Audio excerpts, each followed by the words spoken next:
Good morning बच्चों, मैं राजेंद्र प्रसाद आप सभी को अपने YouTube channel earthography by Rajendra sir में स्वागत करता हूं।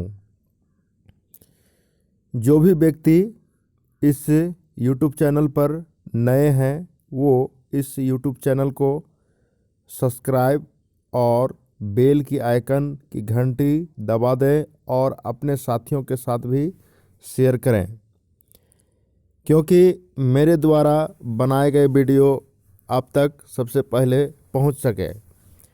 तो आज मैं पुनः 11वीं कक्षा की एनसीईआरटी भौतिक भूगोल के मूल सिद्धांत को देखेंगे, जिसमें अध्याय 16 में दिया गया है जैव विविधता एवं संरक्षण।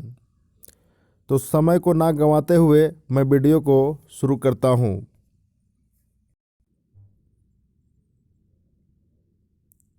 तो आप लोग देख सकते हैं मेरा यूट्यूब चैनल का नाम अर्थोग्राफी बाय राजेंद्र सर है।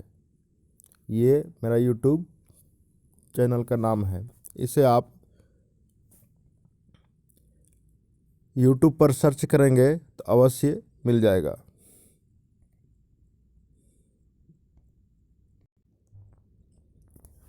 तो बच्चों, हम पाठ को शुरू करते हैं। मानव के आने से जैव विविधता में तेजी से कमी आने लगी है, क्योंकि किसी एक या अन्य प्रजाति का आवश्यकता से अधिक उपयोग होने के कारण वह लुप्त होने लगती है। कैसे लुप्त होने लगती है? जब मानव प्राकृतिक के द्वारा प्रदत्त जैव समुदाय को क्या करती है, अधिक आवश्यकता से अधिक उपयोग करने लगती है, तो प्राकृतिक के द्वारा प्रदत्त जो भी जीव जंतु हैं वो धीरे धीरे लुप्त होने लगते हैं। तो बच्चों, यहाँ से प्रश्न पूछा जा सकता है कि आखिर जीव जंतुओं का लुप्त कैसे होता है। उसके बाद आज भारत में 66 राष्ट्रीय पार्क है और 368 अभयारण्य है और 14 जैव आरक्षित क्षेत्र है, जिसे बायोस्फीयर रिजर्व भी कहते हैं, जहां विविधता को अक्षुण्ण रखने का प्रयास किया गया है। जैव विविधता दो शब्दों से मिलकर बना है। जैव विविधता दो शब्दों के मेल से बना है। बायो अर्थात देखेंगे और डाइवर्सिटी के मेल से बना है। बायो का अर्थ होता है जैव और डाइवर्सिटी का अर्थ होता है विविधता, मतलब जीवों में विभिन्नता। जैसे कि विभिन्न प्रकार के जीवों अर्थात किसी निश्चित भौगोलिक क्षेत्र में पाए जाने वाले जीवों की संख्या व उनकी विविधता को जैव विविधता कहते हैं। देखिए, यहाँ स्पष्ट किया गया है कि जैव विविधता किसे कहते हैं। तो आप यहाँ से देख सकते हैं, यहाँ से देख सकते हैं। सॉरी गाइज,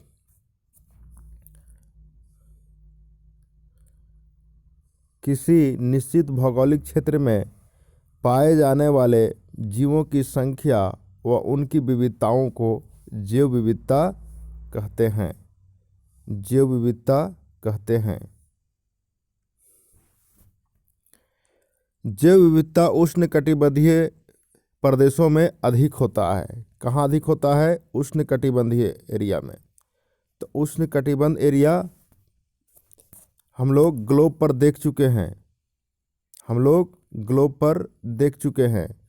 ये आपका मान लिया जाए ग्लोब है, तो कर्क रेखा और मकर रेखा के बीच वाले एरिया जो होते हैं उष्णकटिबंधीय होते हैं, जहाँ पे तापमान अधिक, वर्षा अधिक होने के कारण जैव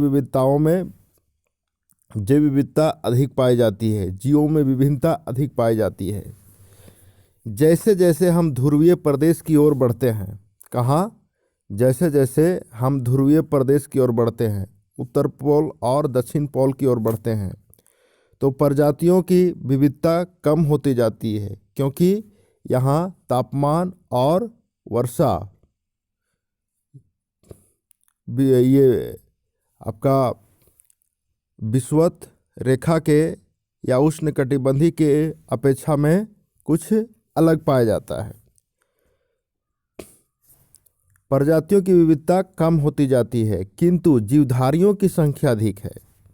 यहाँ से स्टेटमेंट पूछा जा सकता है कि जीवधारियों की संख्या कहाँ अधिक पाई जाती है और जैव विविधता कहाँ अधिक पाई जाती है।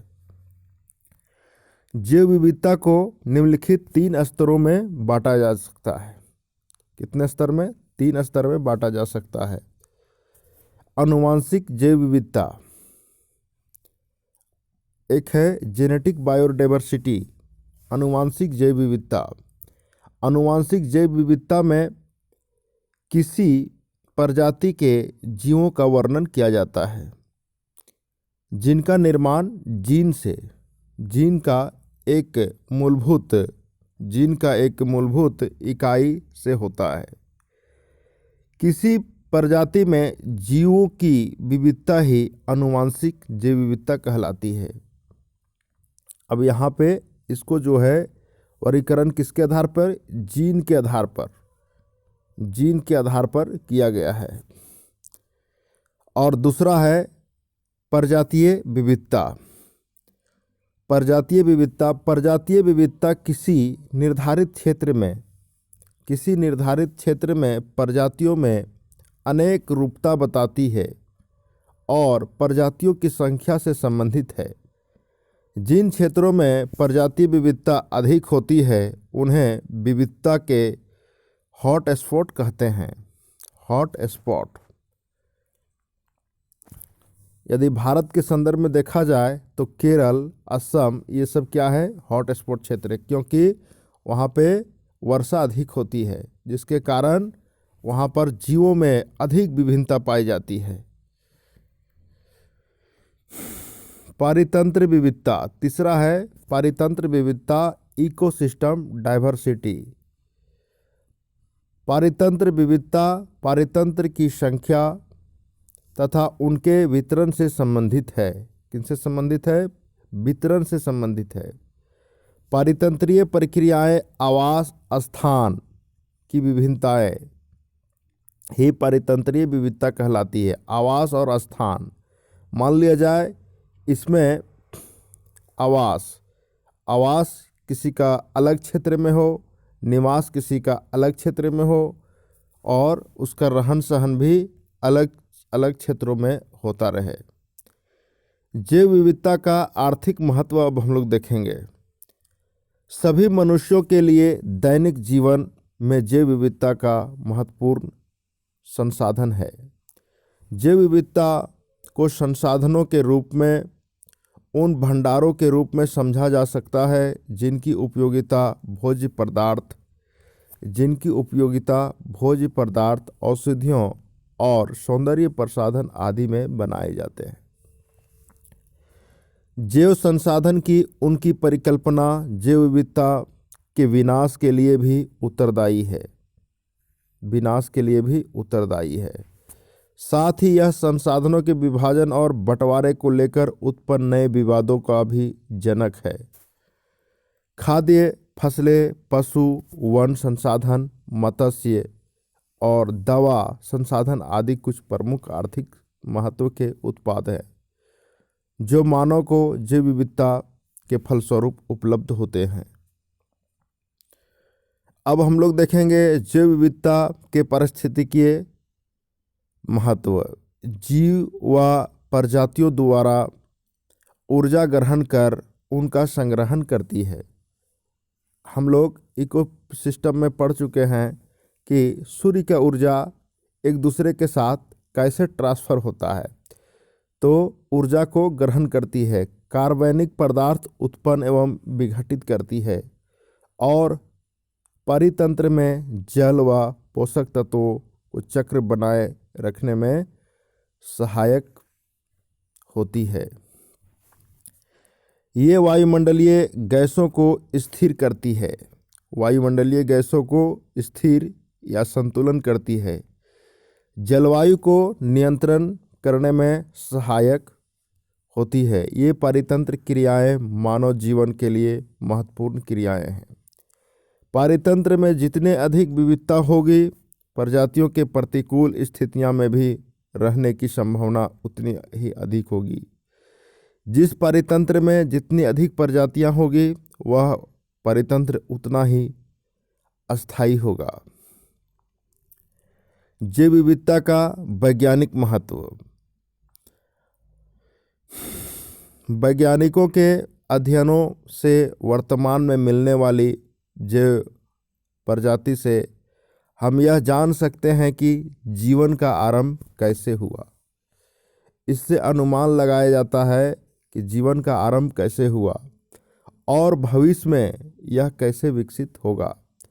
परितंत्र को कायम रखने में प्रत्येक प्रजाति की भूमिका का मूल्यांकन भी जीव विविधता में अध्ययन किया जाता है।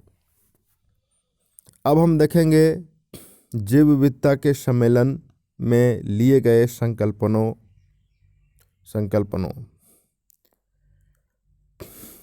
क्या क्या संकल्प लिए गए, उसको हम नंबर वाइज देखेंगे। पहला है संकटापन, जो विलुप्त प्रजाति है उसको संरक्षण करने का प्रयास करना। दूसरा है प्रजातियों को लुप्त होने से बचाना, खद्यानों, किस्में, इमारती लकड़ी के पेड़, पशुधन, जंतु व उनकी अन्य प्रजातियों के किस्मों को संरक्षित करना। प्रत्येक देश को वन्य जीवों के आवास को चिन्हित कर उनकी सुरक्षा को सुनिश्चित करना। प्रजातियों के पलने बढ़ने तथा विकसित होने के स्थान को सुरक्षित व संरक्षित करना। वन्य जीव व पौधों को अंतर्राष्ट्रीय व्यापार नियमों के अनुरूप होना, अर्थात जीवों का और वनस्पतियों का अंतर्राष्ट्रीय व्यापार पर रोक लगाना, अवैध ढंग से जो हो रहे हैं उसको रोक लगाना। जैव विविधता के ह्रास को रोकने के कुछ उपाय। तो क्या क्या उपाय हैं, हम उसे देखते हैं नंबर वाइज। प्रजातियों को लुप्त होने से बचाया जाए। दूसरा है वन रोपण द्वारा पौधों की सुरक्षा किए जाए। बहुत सारे भारतीय पौधे हैं जो कि अब विलुप्त के कगार पे हैं, उसको सुरक्षा दिया जाए। प्रदूषण पर नियंत्रण और कीटनाशक प्रयोग पर नियंत्रण किया जाना चाहिए। कीटनाशक जो है बच्चों, रासायनिक खाद जो है वो परितंत्र को बहुत अधिक क्षति कर रहा है। आप लोग ने देखा होगा कि गिद्ध पर्यावरण का महत्वपूर्ण जीव थे, चील, कौआ, गौरैया, लेकिन दिनों दिन ये लुप्त होने के कगार पर है। तो ये कीटनाशक और रासायनिक दवाओं के कारण। आप लोग ने सुना होगा मवेशियों में एक दवा दिया जाता था जिसका नाम था डेक्लोफेनिक, जो दर्द निवारक दवा था। वो दवा मवेशियों में देने के बाद मवेशी मर जाते थे और मरे हुए मवेशियों को गीध हो गए, चील हो गए, कौवे हो गए खाते थे, जिससे उनका जीवन में बुरा प्रभाव पड़ा और गीध आज धीरे धीरे विलुप्त प्राणी के श्रेणी में आ गया है। तो पर्यावरण को साफ सुथरा रखने में इनका बहुत बड़ा योगदान था। तो आज इन कीटनाशकों और रासायनिक दवाओं का प्रयोग में धीरे धीरे नियंत्रण होते जा रहा है। आप लोग ने देखा होगा नदियों में आज से कुछ साल पहले मछली मारने के चक्कर में एंडोसिल नामक एक खतरनाक दवाई का प्रयोग किया जाता था, जिससे मछली के साथ साथ अन्य जलीय जीव जंतु मर जाते थे, जो प्रदूषण को बढ़ावा देते थे और जलीय परितंत्र को बिल्कुल नाश करते थे। तो उन दवाओं पर आज धीरे धीरे सरकार रोक लगा रही है। वन्य जीवों के आवास को चिन्हित करके उन्हें सुरक्षा प्रदान करना। क्या है? वन्य जीवों को आवास को चिन्हित करके उसको सुरक्षा प्रदान करना। अन्य वन्य जीवों और पौधों के अंतर्राष्ट्रीय व्यापार पर रोक लगाना। यहाँ वन्य होगा, जीवों को एवं अंतर्राष्ट्रीय व्यापार पर रोक लगानी चाहिए। जैव विविधता के द्वारा विनाश के कारण, जैव विविधता विनाश के क्या क्या कारण है? तो आवास में परिवर्तन, जनसंख्या में वृद्धि, विदेशज जातियां का आवागमन और प्रदूषण। विदेशज जातियां मतलब कि क्या हुआ, विदेशों से जो पेड़ पौधे आ रहे हैं उनसे यहाँ के पेड़ पौधे विलुप्त होते जा रहे हैं। वनों का अतिदोहन अर्थात वन का अत्यधिक कटाई, शिकार करना, बाढ़ एवं भूकंप आदि से जैव पारिस्थितिकी बर्बाद हो रहे हैं, विलुप्त होते जा रहे हैं। प्रजाति, समान भौतिक लक्षणों वाले जीवों के समूह को प्रजाति कहते हैं। देखिए यहाँ प्रजाति के बारे में दिया गया है, प्रजाति के बारे में दिया गया है। समान भौतिक लक्षणों वाले जीवों के समूह को क्या कहेंगे? प्रजाति कहेंगे। एक अनुमान के अनुसार संसार में कुल प्रजातियों की संख्या 20 लाख है और 10 करोड़ के बीच है। 20 लाख से 10 करोड़ के बीच है। अभी तक 1 करोड़ का ही सही अनुमान लगाया जा चुका है। अनुमान के अनुसार 90% प्रजातियां जो कभी पृथ्वी पर रहती थी आज वो विलुप्त होती जा रही है। 90% प्रजातियां जो है जो कभी पृथ्वी पर रहा करती थी आज विलुप्त होते जा रही है। जैसे आप लोग डायनासोरस के नाम सुने होंगे, आज बिल्कुल विलुप्त हो गए हैं। महाविविधता केंद्र, ये उष्ण कटिबंधीय क्षेत्र जहाँ संसार की सर्वाधिक प्रजातियां पाई जाती है। उष्ण कटिबंधीय क्षेत्र जहाँ संसार के विभिन्न प्रजातियां पाई जाती हैं उन्हें महाविविधता का केंद्र कहा जाता है। क्या? महाविविधता का केंद्र कहा जाता है। किसको? उष्ण कटिबंधीय क्षेत्र को।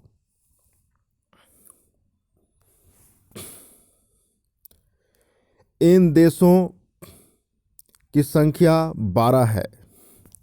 महाविविधता के जो केंद्र हैं उसमें 12 देशों की संख्या है। तो उसमें कौन कौन सी है आप यहाँ से देख सकते हैं।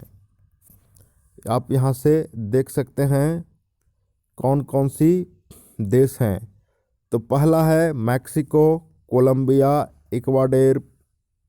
इक्वाडोर, पेरू, ब्राज़ील, डेमोक्रेटिक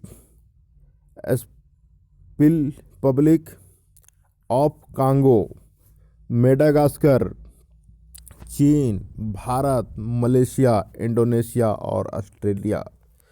ये 12 देश है जो महाविविधता के केंद्र हैं। तो इनको आप मैप पर देखने का प्रयास कीजिएगा कि कौन कौन से देश कहाँ कहाँ पे है।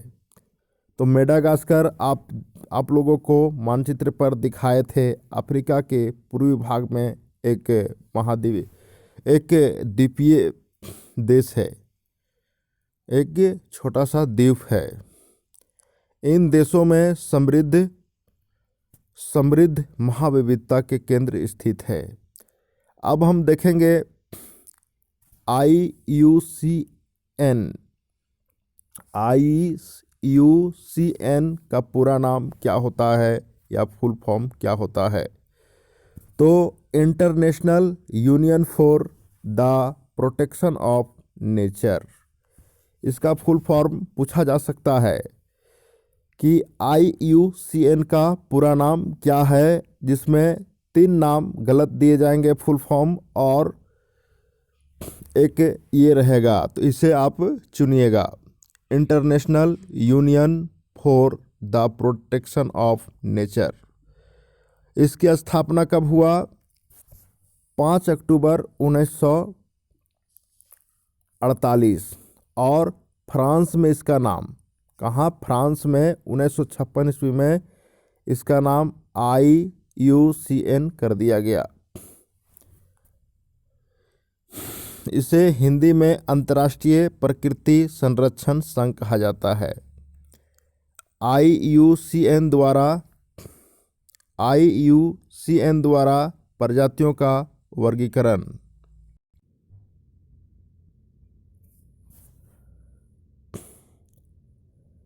एक संकटापन्न प्रजाति, इसमें वे सभी प्रजातियां सम्मिलित हैं जिनको लुप्त होने का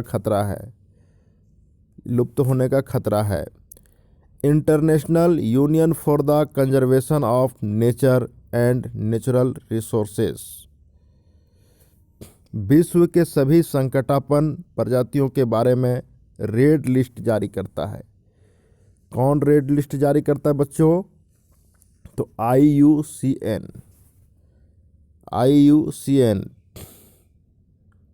वो संकट या खतरे के सूची से ऊपर जो जीव जंतु है, उस जंतु का नाम रेड लिस्ट बुक के द्वारा जारी करता है, प्रकाशित करता है।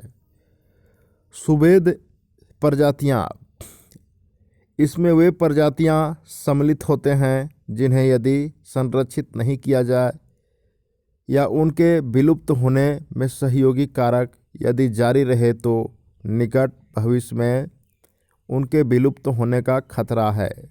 अर्थात जो जीव विलुप्त होने के कगार पे है, विलुप्त तो नहीं हुए हैं लेकिन विलुप्त हो सकते हैं, उन्हें संरक्षित नहीं किया जाए तो विलुप्त हो सकते हैं। इनकी संख्या अत्यधिक कम होने के कारण इनका जीवित रहना सुनिश्चित नहीं है। दुर्लभ प्रजातियां, संसार में इन प्रजातियों की संख्या बहुत कम है। ये प्रजातियां कुछ ही स्थान पर सीमित हैं या बड़े क्षेत्र पर विरल रूप से बिखरे हुए हैं। भारत सरकार ने विभिन्न प्रकार की प्रजातियों को बचाने, संरक्षित करने तथा उनके विस्तार के लिए किए गए उपाय। भारत सरकार ने क्या क्या उपाय किया?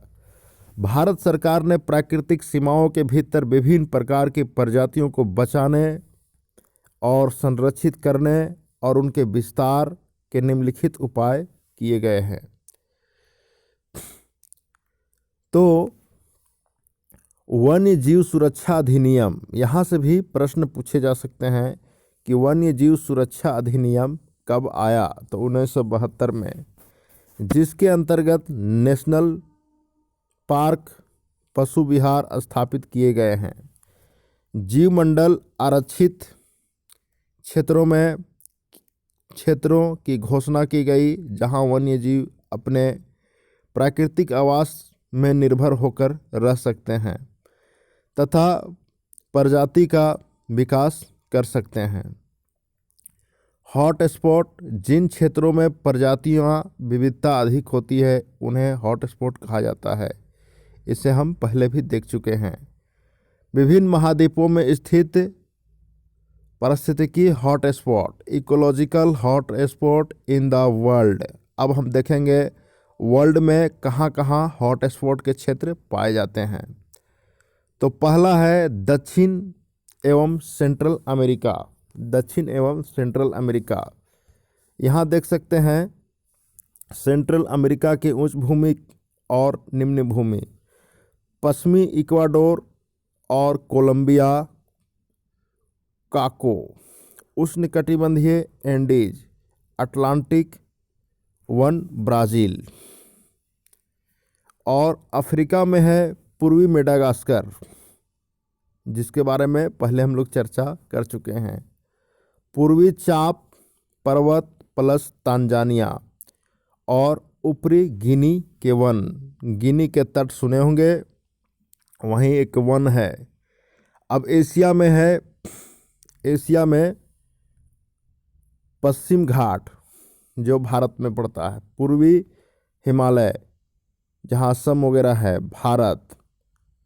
उसके बाद सिंहराज वन श्रीलंका, इंडोनेशिया, प्रायद्वीपीय मलेशिया, फिलीपींस और उत्तरी बोर्निया और ऑस्ट्रेलिया, क्वींसलैंड और मलेशिया।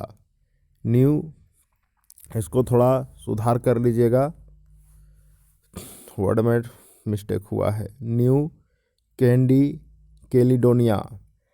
अब हम एक मैगजीन जो है वन्य जीव से संबंधित निकलते रहता है, डाउन टू अर्थ। कौन सी मैगजीन? Down to earth. उसमें प्रकाशित किए गए खबरों को देखेंगे थोड़ा एक नज़र। तो एक गेंडा है, उसमें हेडिंग लिखा हुआ था, लुप्त होती जा रही है प्रजातियों को बचा सकते हैं संरक्षित क्षेत्र। आज भारतवर्ष में बहुत सारे संरक्षित क्षेत्र बनाए गए हैं, वही क्षेत्र जो हैं लुप्त होती जा रही प्रजातियों को बचा सकते हैं। वैसे ही आप देख सकते हैं एक लोमड़ी है, लिखा है हेडिंग, कैसे कूड़ा करकट और सड़कें बने लुप्त प्राय आकृतिक लोमड़ी की जान, जान के लिए आफत। उसके बाद आप देख सकते हैं ये मछली के बारे में है, पिछले 50 वर्षों में 70% से ज़्यादा घटी शार्क और रे मछलियों की आबादी। कौन कौन? शार्क और रे मछली की एक प्रजाति है, उसका आबादी धीरे धीरे घट रहा है। समुद्री शार्क की 31 से 16 प्रजातियां गंभीर खतरे में हैं, जबकि 3 प्रजातियों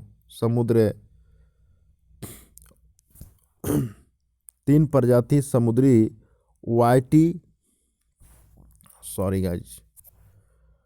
वाइटी टिप शार्क और scalloped hammerhead shark, great hammerhead shark विलुप्त होने का गंभीर संकट मंडरा रहा है। जैव विविधता, ये प्यारे प्यारे मधुमक्खियां भी अब धीरे धीरे लुप्त होते जा रहे हैं। लिखा है, कहाँ लुप्त हो गई मधुमक्खियां की 25% प्रजातियां 1990 के बाद से नहीं आई सामने। तो बच्चों, मैं आशा करता हूँ ये वीडियो आप सभी को अवश्य ही अच्छा लगा होगा, और यदि आप लोग के पास कोई सुझाव है तो अवश्य भेजें। मैं उस सुझाव को स्वागत करूंगा और उस पर काम करने का भी प्रयास करूंगा। वीडियो देखने के लिए बहुत बहुत धन्यवाद।